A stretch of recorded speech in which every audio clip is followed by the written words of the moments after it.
Members will be recognized by order of seniority for their 5 minutes of questioning. An additional round of questioning may be called after all members have been recognized. I now recognize myself for 5 minutes of questioning.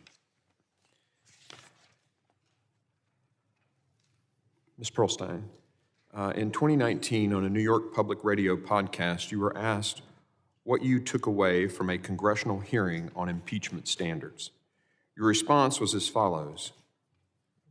So this is an exchange that came out of and really belonged in the panel in which the constitutional law professors were appearing.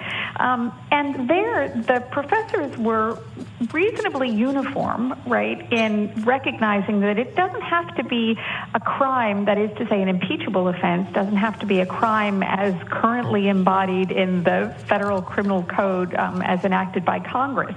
The existing criminal laws didn't exist when the framers wrote the Constitution, and indeed, crimes as such weren't what the framers had in mind when they put impeachment into the Constitution.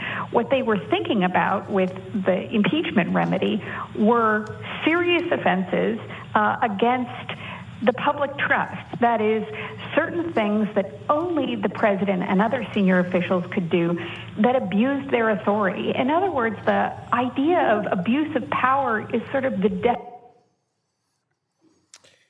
Do you still stand by those words? Yes, just a yes or no quick question. It is absolutely the case. The Congress doesn't have to show a violation of Title 18 of the U.S. Code. It has to show that there was a high crime or misdemeanor. Reclaiming my time, I think the words that are very interesting to me is serious offenses against the public trust. Ms. Nobles, Ms. Dunn, do you think that our open border policies, which have allowed fentanyl to pour into this country, 1.8 million gotaways, unknown gotaways, is an offense against the public trust of this country? Yes, definitely.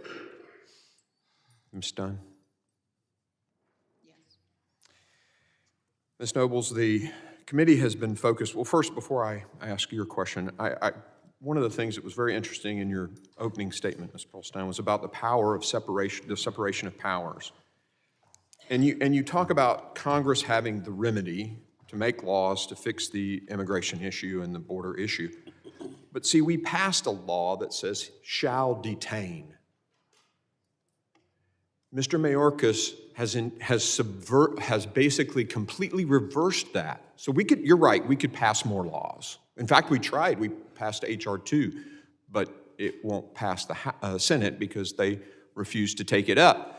But yes, we have the power to pass more laws. They're not even following the laws that are already written. And that, from my standpoint, is basically a refusal to understand the separation of powers, that we write the laws and they enforce them. But the Secretary doesn't seem to care about that, nor does he seem to care about the 4 court orders, which have told him he's doing that and said cease and desist with these policies that are absolutely subverting the law, and he refused to follow those court orders.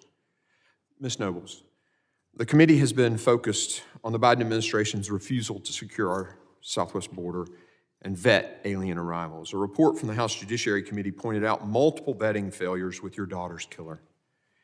Its report shows that your daughter's murderer was arrested for association with the MS-13 well before he came to the United States, something the United States officials